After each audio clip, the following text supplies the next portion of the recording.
दोस्तों आज की इस वीडियो में हम लोग बहुलक निकालना सीखेंगे। तो मैं यहाँ पे आपको सबसे पहले ही बता देना चाहता हूँ, ये वीडियो कक्षा 10 वाले बच्चों के लिए बहुत ही महत्वपूर्ण है, क्योंकि इस तरह का प्रश्न आप लोगों में एक क्वेश्चन आने का संभावना बहुत ही ज़्यादा है। क्योंकि पिछले साल जो पेपर हुआ था उसमें लगभग सभी सेट में इस तरह का एक क्वेश्चन ज़रूर आया था, यानी कि बहुलक पूछा गया था। वो भी 4 नंबर का आता है या फिर 2 नंबर का आता है। और मैं आपको बता दूं कि इसको लगाना बहुत ही सरल है। बस आपको एक सूत्र याद करना पड़ेगा और उसी सूत्र में सभी का मान रख दीजिए और बस उसको हल कर लीजिए, आपका आंसर आ जाएगा। ठीक है। और उस सूत्र, जिस सूत्र से ये लगने वाला है ना, देखिए वो सूत्र यही है। इस सूत्र को भी मैं आपको इसी वीडियो में याद करवा दूंगा। ठीक है। इसी सूत्र से ये लगेगा, यानी कि ये सूत्र अगर आपको आता है तो आप इतना समझिए कि आपको 4 नंबर मिल जाएगा आराम से। तो आप लोग इसे ज़रूर समझिएगा। ठीक है। तो चलिए वीडियो शुरू करते हैं। तो देखिए सबसे पहले हम ये जान लेते हैं कि बहुलक को इंग्लिश में क्या बोला जाता है। तो देखिए बहुलक को इंग्लिश में मोड कहा जाता है। ठीक है। अब देखिए इसी में आपको बारंबारता शब्द मिलेगा, तो इसे आप जरूर समझिए क्योंकि इसका प्रयोग ज़्यादा है। तो देखिए बारंबारता को इंग्लिश में बोला जाता है फ्रीक्वेंसी, और फ्रीक्वेंसी का पहला लेटर एफ लिया गया है, यानी कि बारंबारता को हम लोग स्मॉल एफ से दिखाते हैं। कहीं पर एफ लिखा है तो आप समझिए कि बारंबारता लिखा है। ठीक है। अब देखिए बहुलक का ये सूत्र होता है, इसी सूत्र से सवाल हल होगा। तो बहुलक बराबर आप देख सकते हैं, ये जो भी सूत्र दिया गया है इसमें मैं आपको सारा चीज़ बताऊंगा, एल क्या है, एच क्या है और ये सब। ठीक है। अब इसको आप लोग और ध्यान से सुनिए। देखिए बहुलक वर्ग हम समझते हैं क्या होता है। तो देखिए बहुलक निकालने के लिए हम लोग सबसे पहले बहुलक वर्ग निकालते हैं। बिल्कुल उसी तरह से अगर हमें माध्यिका निकालना है तो हमें माध्यिका वर्ग निकालना पड़ता है, उसके बाद ही हम आगे कुछ कर पाते हैं। ठीक है। और इस सूत्र को याद करने का जो ट्रिक है मैं आपको इसी वीडियो में आगे बता दूंगा। ठीक है। तो चलिए हम लोग सबसे पहले सवाल लगाते हैं। तो देखिए आपको ऐसे ही सवाल दे दिया जाएगा और यहाँ पे दिया जाएगा वर्ग अंतराल, और यहाँ पे आप देख सकते हैं वर्ग अंतराल में दो संख्या एक साथ आता है। ठीक है। और नीचे यहाँ पे देखिए बारंबारता दिया गया है। तो आपको सवाल ऐसे ही पूछा जाता है। तो देखिए यहाँ पे वर्ग अंतराल बोलिए या फिर वर्ग बोलिए, यानी ये वर्ग है या फिर वर्ग अंतराल बोलिए, ये भी वर्ग है, ये भी वर्ग है, ये भी वर्ग है। तो हमें यहाँ पे बहुलक निकालना है, तो सबसे पहले हमें खोजना पड़ेगा बहुलक वर्ग कौन है। तो बहुलक वर्ग ये भी हो सकता है, ये भी हो सकता है। ठीक है। तो सबसे पहले हम खोजते हैं बहुलक वर्ग क्या होता है। तो देखिए बहुलक वर्ग क्या होता है, इस बारंबारता में सबसे बड़ी संख्या क्या है, खोज लीजिए। तो इस बारंबारता में सबसे बड़ी संख्या ये 12 है। तो इसी 12 के ऊपर जो ये वर्ग दिख रहा है ना, इसी को बहुलक वर्ग बोलेंगे। तो यहाँ पे सबसे पहले हम लिख लेते हैं कि चूंकि बहुलक वर्ग बराबर ये बहुलक वर्ग कौन है, 60 80। ठीक है ना। यानी कि सबसे पहले हम बहुलक वर्ग खोजेंगे। कैसे खोजेंगे, बारंबारता में सबसे बड़ी संख्या जो रहता है उसी के ऊपर वाला हो जाता है, यही जो है बहुलक वर्ग है। ठीक है। अब बहुलक वर्ग हमें पता चल गया ना, तो हम लोग इस यहाँ से एल और एच बता सकते हैं। एल क्या होता है, जो सबसे छोटी, यानी बहुलक वर्ग में छोटी संख्या जो है वही एल होता है। एच क्या होता है, सिंपल, इसी को घटा दीजिए, यानी 80 में से 60 घटेगा कितना आ जाएगा, 20, यानी वही एच होता है। तो आप लोग इस सूत्र में देख सकते हैं हमने एल और एच तो निकाल लिया। अब ये F1 ये सब क्या चीज़ है। तो देखिए मैं आपको अभी बताया कि F का मतलब होता है बारंबारता, यानी कि ये सब F लिखा है, यानी कि ये सब बारंबारता ही है। यानी कि हम कह सकते हैं कि इन सब का मान हम लोग इसी बारंबारता में से निकालेंगे। ठीक है ना। कैसे निकालेंगे, तो देखिए, तो यहाँ पे सबसे बड़ी संख्या जो 12 है इसी को हम लोग F1 बोल देते हैं। क्या बोल देते हैं, F1, यानी कि F1 बराबर 12 है। अब इसको याद कैसे करेंगे, तो देखिए गिनती 1 से शुरू होता है तो हम लोग इसी को 1 बोल देते हैं। ठीक है। अब 1 के बाद 2 आता है तो हम लोग इसको F2 बोल देंगे, यानी कि दूसरे वाले बारंबारता को। देखिए ये सब बारंबारता है तो इसी बारंबारता से ये बारंबारता सब निकल रहे हैं। अब 1 के पहले 0 आता है तो ये हो जाएगा F0 बराबर 10 हो जाएगा। ठीक है।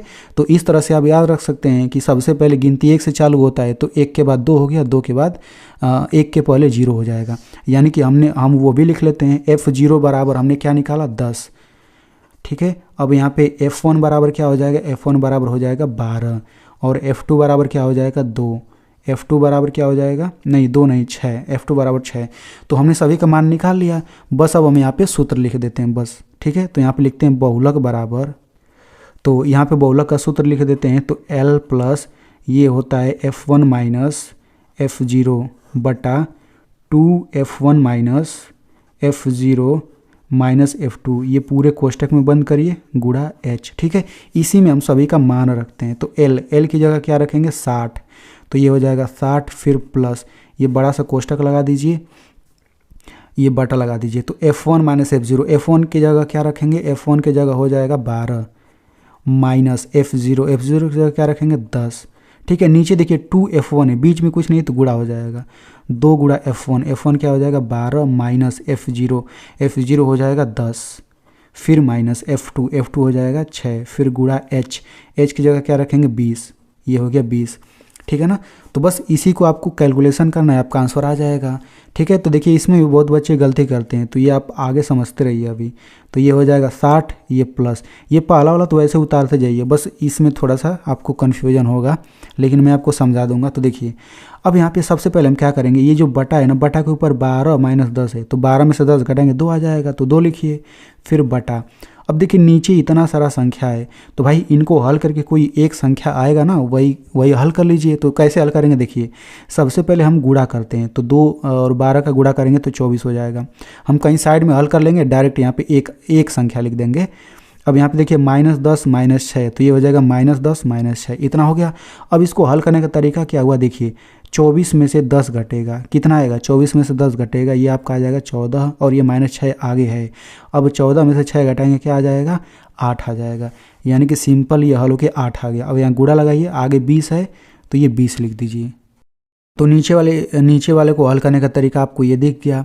ठीक है ना, तो इसके बाद इतना ही आएगा। आप यहाँ पे कोष्टक लगा भी सकते हैं, नहीं भी लगा सकते हैं। अब ये पहला वाला तो जैसे तैसे लिखेंगे, बस इसको आपको हल करना आना चाहिए। तो इसको आप लोग ध्यान से अब समझिएगा, इसे आपको समझना बहुत ही ज़रूरी है, क्योंकि इसी में बच्चे गलती कर सकते हैं।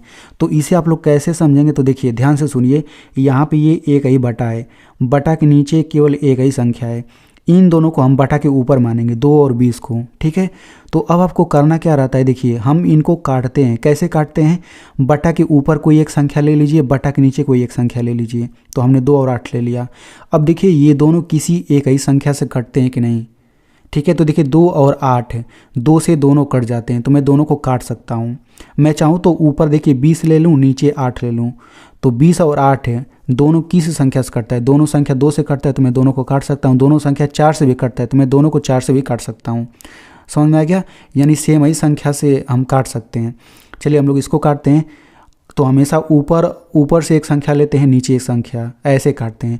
तो देखिए ये भी 2 से कटेगा, ये भी 2 से कटेगा, तो काटते हैं। तो 2 एकम 2 और ये 2 चौक 8। ठीक है, अब 2 कट गया, 2 की जगह अब 1 आ गया, 8 की जगह 4 आ गया। तो अब देखिए ऊपर से हमने एक संख्या 20 लिया, नीचे से संख्या 4 लिया। ठीक है ना, देखिए 4 और 20 दोनों ये भी कट जाता है, 4 एकम 4, 4 पच 20, तो हमने काट दिया। अब देखिए नीचे जब 1 आ जाता है ना, उसको छोड़ दीजिए, कोई दिक्कत नहीं। नीचे 1 का कोई मतलब नहीं, ऊपर बस गुणा कर लीजिए। यहाँ 1 है, यहाँ 5, इनका गुणा करेंगे तो 5 एकम 5, इतना हो गया। अब सिंपल इनको जोड़ लीजिए, तो 60 5 65, तो ये आपका यही आंसर हो जाएगा। समझ में आ गया। अब देखिए यहाँ पे मैं इस तरह का 2 सवाल और आपको समझाता हूँ, आपको हर एक चीज़ समझ आ जाएगा। देखिए मान लेते हैं आपने बहुलक वाला सवाल लगाया और ये इतना आपने यहाँ तक ला दिया, यहाँ तक तो आप आराम से लगा सकते हैं। ठीक है, तो पहला वाला संख्या तो जैसे कि तैसे लिखेंगे, प्लस यहाँ पे समझिए, इसको वही काम फिर करिए। तो देखिए 12 और 20 दोनों बटा के ऊपर है, बटा के नीचे 8 है, तो ऊपर से मैंने 12 लिया, नीचे से 8 लिया। इन दोनों को देखिए किससे कटते हैं, दोनों 2 से भी कट जाते हैं, दोनों 4 से भी कट जाते हैं। ठीक है, तो आप जिससे मन करे उससे काटिए। चलिए मैं 2 से काटता हूँ, 2 छक्का 12 और ये हो जाएगा 2 चौक 8। ठीक है, अब मैंने ऊपर से संख्या 20 लिया और नीचे से 4 लिया। अब मैं देखिए ये भी 4 से कटता है, ये भी 4 से कटता है, मैं इनको काट सकता हूँ 4 से। मैं चाहूँ तो 6 और 4 ये भी ले सकता हूँ, भाई 2 से दोनों ये भी कट जाएंगे। ठीक ना, तो आप चाहें तो काट सकते हैं। तो मैं 4 और 20 लेता हूँ, तो देखिए 4 एकम 4 और ये हो जाएगा 4 पच 20। अब देखिए नीचे 1 आ गया, कोई दिक्कत नहीं, छोड़ दीजिए। ऊपर अब जो बचा गुणा कर लीजिए, 6 पचे 30, बस अब इनको जोड़ेंगे तो ये जाएगा 95, यही आपका आंसर हो जाएगा। ठीक है, यहाँ पे एक दशमलव वाला समझ लेते हैं। तो इसको कैसे हल करेंगे, ये हो गया 50 प्लस, इसको देखिए काटने की कोशिश करेंगे, नहीं कटेगा ना, तो सिंपल आप ऊपर गुणा कर लीजिए। 8 दूना 16 हो गया और नीचे तो 7 रहेगा, तो 7 हो गया। पहला वाला संख्या जैसा का तैसा लिखिए, फिर प्लस। अब देखिए 16/7 है, तो हम 7 से 16 में भाग करेंगे। तो देखिए भाग करेंगे तो यहाँ पे ये कट भी सकता है, नहीं तो ये लगातार आता भी जा सकता है। तो अगर कट जाता है तो अच्छी बात है, नहीं कटता है तो दशमलव के बाद केवल 2 अंक तक उसी को लिख लीजिए। तो 2.28 हम ले लेते हैं, 2.28 इतना हो गया। बस अब इन्हीं को जोड़ लीजिए। तो इनको जोड़ने का तरीका मैं आपको बताता हूँ। देखिए दशमलव के इधर जो ये 2 लिखा है ना, इनको जोड़ लीजिए। तो 50 + 2 क्या हो जाएगा 52। आगे का जैसे कि तैसे यहीं पे दशमलव लगा के उतार दीजिए, तो आपका यही आंसर हो जाएगा। ठीक है, तो आई होप आपको समझ आ गया होगा। तो अभी हम लोग ट्रिक समझेंगे, सूत्र को याद करने का ट्रिक। लेकिन उससे पहले यहाँ पे एक महत्वपूर्ण चीज़ समझ लीजिए। देखिए हो सकता है कि आपको अधिकतर सवाल में ऊपर वर्ग अंतराल लिखा रहे, नीचे बारंबारता लिखा रहे। ऐसे लिख करके भी सवाल ऐसे पूछ सकता है, या फिर किसी सवाल में यहाँ पे वर्ग अंतराल नहीं लिखा रहेगा, यहाँ पे बारंबारता नहीं लिखा रहेगा। ऊपर लिखा जा सकता है, मान लीजिए ऐसे लिख दिया है, ऊपर लिख देगा प्राप्तांक, नीचे लिखेगा विद्यार्थियों की संख्या। ठीक है, तो आपको घबराना नहीं है भाई। हमेशा याद रख लीजिए कि जो एक एक संख्या होता है ना, वो बारंबारता होता है। यहाँ पे कुछ भी लिख दे वो बारंबारता ही हम लोग मानेंगे, समझ में आ गया। और जो 2 संख्या वाला होता है ना, वो वर्ग अंतराल हम उसको मानेंगे, यानी उसी में से हमारा बहुलक वर्ग निकलेगा। ठीक है, तो इतना आपको समझ आ गया होगा। चलिए अब हम लोग सूत्र को याद करने का ट्रिक देख लेते हैं। ठीक है, तो देखिए ये आपका बहुलक वाला ये आपका सूत्र है। ठीक है ना, तो इसमें L और S तो आपको याद हो जाएगा, बस ये बीच वाला आपको ये देखना है। ठीक है, तो चलिए मैं यहाँ पे सूत्र लिखता हूँ। तो ये हो जाएगा L प्लस, यहाँ पे कोष्टक लगा दीजिए, यहाँ पे बटा लगा दीजिए, यहाँ पे गुणा H लगा दीजिए। अब देखिए आपको इतना तो याद हो सकता है, F माइनस F, इतना आपको याद हो जाएगा, बिल्कुल याद हो जाएगा। अच्छा मुझे एक चीज़ आप लोग बताइए। देखिए अगर मैं आपसे पूछूं कि 2x में से x घटाएंगे क्या आएगा, 2x में से x घटा देंगे तो भाई एक ही x ना बचेगा। 2x में से एक x घटा दे रहे हैं तो x ही बचेगा। वैसे मैं अगर आपसे कहूँ 2f में से एक f घटा देंगे क्या बचेगा, एक ही f तो बचेगा।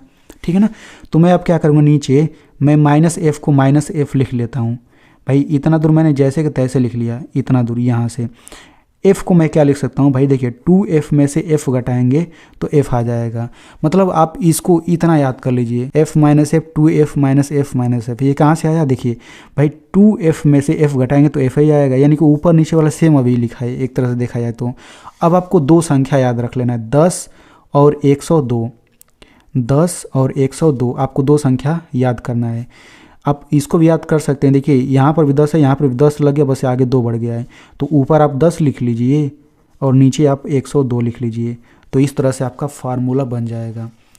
तो इस तरीके से मैंने आपको सारा चीज़ समझा दिया। अगर आपको वीडियो अच्छा लगा हो तो इसे एक लाइक कर दीजिए। मिलते हैं अगली वीडियो में।